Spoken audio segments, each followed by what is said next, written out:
भक्ति भक्ति कैसा होना चाहिए, और अगर हम भक्ति करते हैं तो प्रभु कैसे भक्तों के पार लगाते हैं, भक्तों के संग रहते हैं।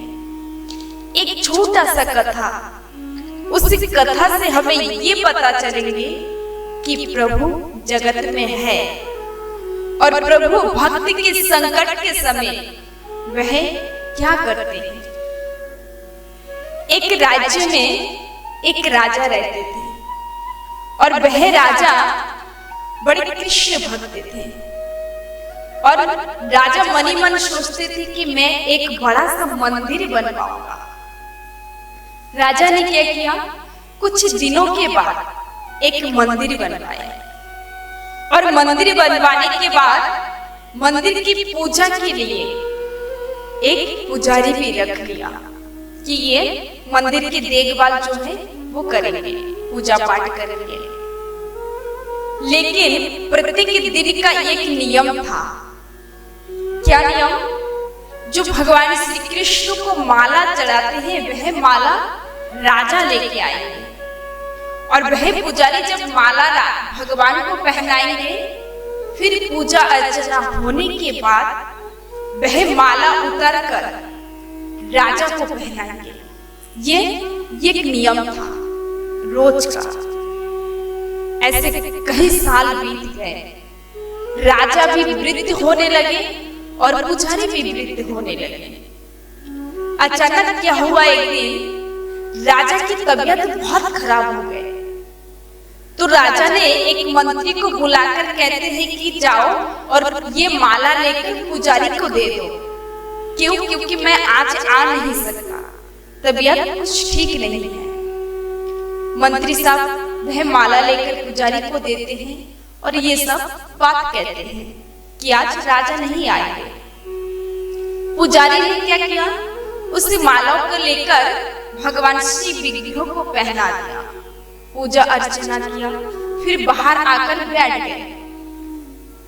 पंडित जी मनी मन सोचने लगे कि मैंने इतने साल तक पूजा किया, लेकिन ये जो माला है प्रसादी माला, मैं प्रत्येक दिन राजा को अपने हाथों से पहनाता हूं।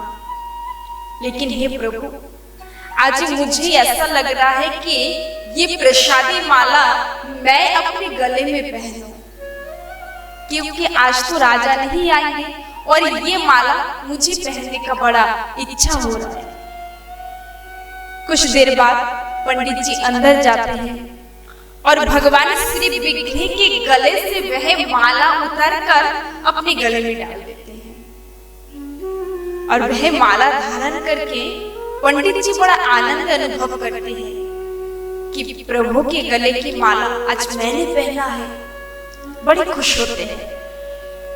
और इधर राजा क्या करे, राजा ने मंत्री को बुलाया कि तुम जल्दी से जाओ और पुजारी को बोलो कि मैं आ रहा हूं, कुछ देर अपेक्षा करें। मंत्री आए और बाहर खड़े होकर पुजारी को आवाज देने लगे कि हे पुजारी जी, राजा जी अभी आ रहे हैं, आप थोड़ा सा अपेक्षा करिए, प्रतीक्षा करिए। पुजारी जी ने जब ये बात सुना कि राजा आ रहे हैं, तो पंडित जी ने सोचा कि ये जो माला है इसको तो मैंने पहन लिया और अगर राजा आकर देखते हैं तो बड़े गुस्सा हो जाएंगे और ऐसा भी हो सकता है कि वह मुझे मृत्यु दंड दे दे। अब मैं क्या करूं? तो प्रभु के सन्मुख बैठकर दो हाथ जोड़कर विनती करते हैं, क्षमा प्रार्थना करते हैं कि हे प्रभु मुझे क्षमा करिए, मैंने बड़ा भूल किया है, अपराध किया है। तो उसने क्या किया, पंडित जी ने अपने गले से माला को उतार कर श्री विग्रह को पहना दिया। उसी अंदर राजा भी पहुंच गए और जब राजा आते हैं भगवान को प्रणाम करते हैं। पंडित जी क्या करते हैं, उसी भगवान श्री कृष्ण के गले से माला उतारकर राजा को पहना देते हैं। राजा बड़े खुश होते हैं, बड़े प्रसन्नता से उस माला को हाथ लगाते हैं और देखते ही देखते उस माला के ऊपर एक सफेद कलर का बाल था। राजा के मन में ये बात आई कि ये बाल किसका है, कहां से आया। राजा ने पंडित जी से कहा कि पंडित जी, ये माला किसने पहना था। पंडित जी अब क्या बोले। उन्होंने कहा कि ये माला तो भगवान श्री कृष्ण के गले में था, मैंने अभी अभी उतार के आपके गले में डाल दिया। तो राजा के मन में ये शंका आए कि ये माला पंडित जी ने पहना था, क्योंकि इनका बाल सफेद है और भगवान श्री कृष्ण का बाल तो सफेद नहीं है, तो जरूर ये पंडित ने ये माला पहना होगा। राजा ने फिर से कहा कि पंडित जी सच बताइए, इस माला को किसने धारण किया था, किसने पहना था। पंडित जी ने डरते हुए कहा कि नहीं राजा साहब, ये माला तो अपने हाथों से मैंने भगवान श्री विग्रह को पहनाया और आप आए आपको पहना दिया, तो ये सफेद बाल ना ये भगवान श्री कृष्ण का है। और जब ये झूठ बोल दिया राजा को बड़ा गुस्सा आ गए। राजा ने कहा अच्छा, तो ये बाल भगवान का है, तो ठीक है, मैं कल सुबह आऊंगा और तुम जब भगवान श्री कृष्ण को श्रृंगार करोगे तब मैं आकर देखना चाहता हूं कि भगवान का जो बाल है वो सफेद है या फिर काला। तो सुनो पंडित, अगर भगवान का बाल काला निकल गए तो मैं तुम्हें सुबह ही मृत्यु दंड दूंगा, और अगर भगवान श्री कृष्ण का बाल सफेद निकल गए तो मैं तुम्हें क्षमा कर दूंगा। ये बात कहकर राजा वहां से चले जाते हैं। इधर पंडित जी बड़ा डरते हैं और भगवान से कहते हैं कि हे प्रभु, अब मैं क्या करूं। हे प्रभु, मुझे क्षमा करो, मेरी रक्षा करो प्रभु, आप कृपा करो। मैंने तो भूल किया है और इतने सालों से मैंने आपकी पूजा किया है, मैंने आपसे कितना प्यार प्रेम करता हूँ।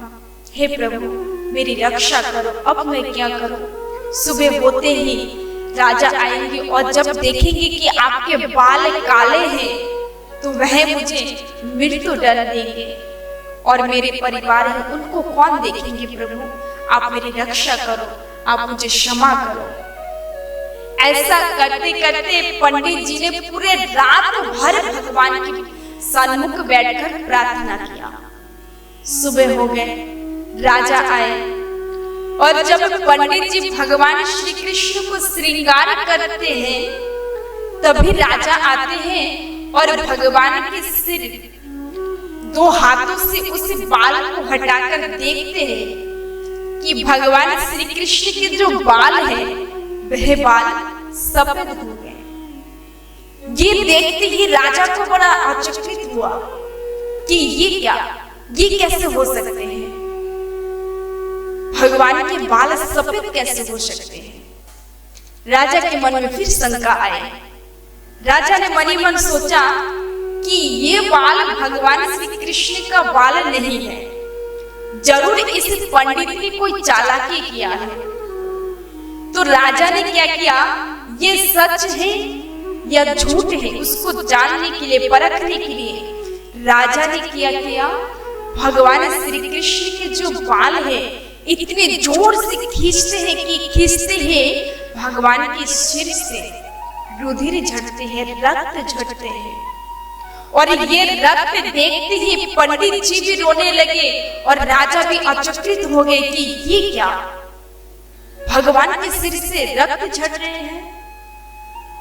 तब प्रभु के शिर विग्रह से एक शब्द सुनाई देते हैं कि हे राजा, आज तुमने सोचा है कि मैं एक पीतल का मूर्ति हूं, मुझमें जान नहीं है। तुमने आज मुझे इतना पीड़ा दिया कि आज मेरे सिर से रुधिर झड़ रहे हैं। तुमने मुझे आज भगवान नहीं समझा और इस पंडित ने आज मुझे भगवान समझा है। इसने ये नहीं सोचा कि मैं एक पीतल का मूर्ति हूं। इसने पूरे रात भर मेरे सन्मुख बैठकर मेरे से प्रार्थना किया कि हे प्रभु मेरी रक्षा करो, तो मैंने आज ये पंडित के लिए तुम्हें आज ये दिखाया कि मैं हूं, मैं हर कण कण में हूं, हर प्रत्यक्ष मानव के हृदय में मैं हूं, जीव जंतु पशु पक्षी सबके बीच में मैं विराजमान हूं। तो हे राजा, आज तुमने मुझे इतना कष्ट दिया है कि आज मैंने अपने सिर से मैंने रुधिर तुम्हें दिखाया। तब राजा को एहसास हुआ कि राजा ने बड़ा गलती किया है, भगवान है। तब राजा क्षमा प्रार्थना करते हैं। इस कथा से हमें क्या ज्ञान मिलता है, हमें क्या देखना चाहिए और क्या लेना चाहिए कि भगवान पीतल की मूर्ति में भी बसे हैं। अगर हम सच्चे मन से सच्चे हृदय से देखें तो प्रभु हर जगह हर स्थान में विराजमान है।